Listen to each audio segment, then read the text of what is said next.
ஆன்மீக அன்பர்கள் அனைவருக்கும் அன்பான வணக்கம். நாம் இன்றைக்கி பார்க்க போகிறது ஆடி மாதத்து ஞாயிற்றுக்கிழமையில் நாம் என்ன வழிபாடு பண்ணணும், ஆடி மாதத்து ஞாயிற்றுக்கிழமையினுடைய சிறப்பு என்ன அப்படிங்கிறத பற்றி தான் இன்றைக்கி பதிவில் நம்ம பார்க்க போகிறோம். தமிழ் மாதத்திலே இருக்கக்கூடிய ஒவ்வொரு மாதமுமே இறைவனினுடைய மாதமாகவே கருதப்படுகின்றது. அப்படி மிகவும் சிறப்புக்கு உரிய மாதமாக விளங்கக்கூடிய ஆடி மாதம் அம்மனுக்கு உரிய மாதம். இந்த அம்மனுக்கு உரிய மாதத்திலே தான் திருவிழாக்கள் நிறைய கொண்டாடப்பட்டு வரும். ஆடி மாதம் அப்படின்னாலே முதல்ல நமக்கு என்ன ஞாபகம் வரும் அப்படின்னா வேப்பிலை இல்லையா? வேப்பிலை, அப்புறமா கூழ் காய்ச்சி ஊற்றுறது. நம்ம கூழ் காய்ச்சி ஏழை எளிய மக்களுக்கெல்லாம் ஊற்றுறது அப்படிங்கிறது இந்த ஆடி மாதத்தில் வரக்கூடிய ஒவ்வொரு ஞாயிற்றுக்கிழமைகள்லையுமே நாம் வழக்கமாக பின்பற்றுவது தான். அனைத்து அம்மன் கோவில்கள்லையுமே ஆடி மாதங்களிலே வரக்கூடிய அனைத்து ஞாயிற்றுக்கிழமைகளும் கூழ் ஊற்றப்படும். இந்த திருவிழா எல்லா கோவில்கள்லையுமே, எல்லா அம்மன் கோவில்கள்லையுமே வெகு விமரிசையாக கொண்டாடப்படும்.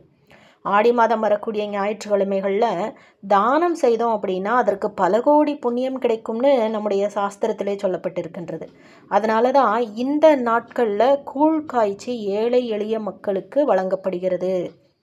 இந்த நாளில் முருங்கைக்கீரை, காராமணி, வாழைக்காய், கத்தரிக்காய், மொச்சை, கேழ்வரகு, மாவிளக்கு, கொழுக்கட்டை இந்த மாதிரி பதார்த்தங்களை தயார் பண்ணி அம்மனுக்கு நெய்வேத்தியம் பண்ணுவாங்க. அப்படி படைக்கப்பட்ட பொருட்கள் அனைத்தையுமே மக்களுக்கு தானமாக கொடுப்பது அப்படிங்கிறது வழக்கம்.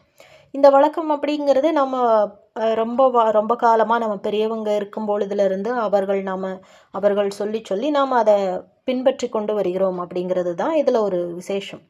இதில் இன்னொரு முக்கியமான விசேஷம் என்ன அப்படின்னா, இப்படி நாம் அம்மனுக்கு நாம் படைக்கப்பட்ட பொருட்கள் அனைத்தையும் தானம் பண்ணுறோம் இல்லையா? அந்த தானத்தை வாங்குபவர்களுக்கும் அந்த புண்ணியம் கிடைக்கும் அப்படிங்கிறது தான் இந்த ஆடி மாதத்தில் ஞாயிற்றுக்கிழமைகளில் தானம் பண்ணுறதுனுடைய விசேஷம் அப்படின்னு சொல்லலாம். எல்லா கடவுள்களுக்குமே மிக மிக பிடித்த விஷயம் என்ன அப்படின்னா அது அன்னதானம். பலவிதமான பலன்களை அள்ளி அள்ளி கொடுக்கக்கூடிய ஆடி மாதத்து ஞாயிற்றுக்கிழமைகளில் அன்னதானம் செய்கிறது அப்படிங்கிறது நம்முடைய வாழ்நாளில் செய்த அனைத்து பாவங்களையும் நீக்கும் அப்படிங்கிறது ஐதீகம். அதுக்காக பண்ணுற பாவத்தை எல்லாம் பண்ணிவிட்டு நான் ஆடி மாதத்து ஞாயிற்றுக்கிழமைகளில் நான் அன்னதானம் பண்ணுறேன், எனக்கு பாவமெல்லாம் தீர்ந்து போச்சு அப்படின்னு நினைக்கக்கூடாது. இப்போ நம்முடைய பாவங்கள் தொலையும் இந்த தானத்தை பண்ணுறதுனால அப்படின்னா அதை எதற்காக சொல்லப்பட்டிருக்கிறது அப்படின்னா, நாம் தெரியாமல் அறியாமல் செய்த பாவங்கள் கொஞ்சம் கொஞ்சமாக குறையும். நாம் தெரிந்தே செய்த பாவங்கள் கண்டிப்பாக நம்மை நிழல் போல தொடர்ந்து கொண்டே தான் இருக்கும். தெரியாமல் செய்த பாவங்களுக்கே நமக்கு கண்டிப்பாக அதனுடைய கர்மா நம்மளை தொடர்ந்து வந்துக்கிட்டு தான் இருக்கும். தெரியாமல் செய்த பாவத்துக்கே அப்படின்னா நம்ம தெரிஞ்சு செய்த பாவத்தை எப்படியும் அதை கழிக்க முடியாது, அனுபவித்தே தான் தீர வேண்டும். அதனால் இந்த தானம் பண்ணுறேன், அன்னதானம் பண்ணிட்டேன், அதை பண்ணிட்டேன், இதை பண்ணிட்டேன், என்னோடய பாவம் குறைஞ்சி போயிடும்னு மட்டும் யாரும் நினச்சிடாதீங்க.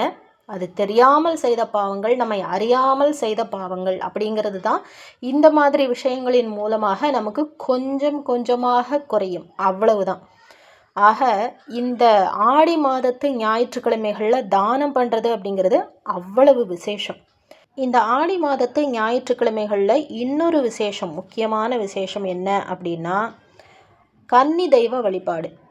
கன்னி தெய்வ வழிபாடு அப்படிங்கிறது ஒரு குடும்பம் அடுத்தடுத்த தலைமுறைகளை நோக்கி பயணம் பண்ணணும் அப்படின்னா அந்த குடும்பத்திற்கு கன்னி தெய்வத்தின் ஆசீர்வாதம் மிக மிக முக்கியம்னு நம்முடைய பெரியவர்கள் சொல்லியிருக்காங்க. அதனால தான் பல வீடுகளில் இந்த ஆடி மாதத்து ஞாயிற்றுக்கிழமைகளில் கன்னி பூஜை செய்கிறது அப்படிங்கிறது வழக்கம். இந்த நாளில் கன்னி தெய்வத்திற்கு வழிபாடு பண்ணி நாம் வேண்டிக்கிட்டோம் அப்படின்னா குடும்பம் சுபிக்ஷம் அடையும் அப்படிங்கிறது நம்முடைய ஐதீகம். அதே போல் திருமண பாக்கியம், குழந்தை பாக்கியம், நினச்ச வேலை கிடைக்கணும் அப்படின்னாலுமே அத்தனை வேண்டுதல்களும் நிறைவேற்றி கொடுக்கின்ற ஒரு நாளாகத்தான் இந்த ஆடி மாதத்து ஞாயிற்றுக்கிழமை விளங்குகின்றது.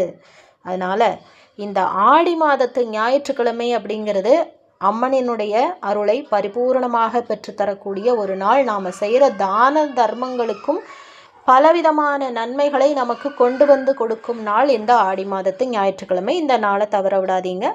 அம்பாளை பூஜை பண்ணி மனசார பூஜை பண்ணுங்கள், மனசார தானம் பண்ணுங்கள். அதனுடைய பலன் கண்டிப்பாக நமக்கு கிடைக்கும்.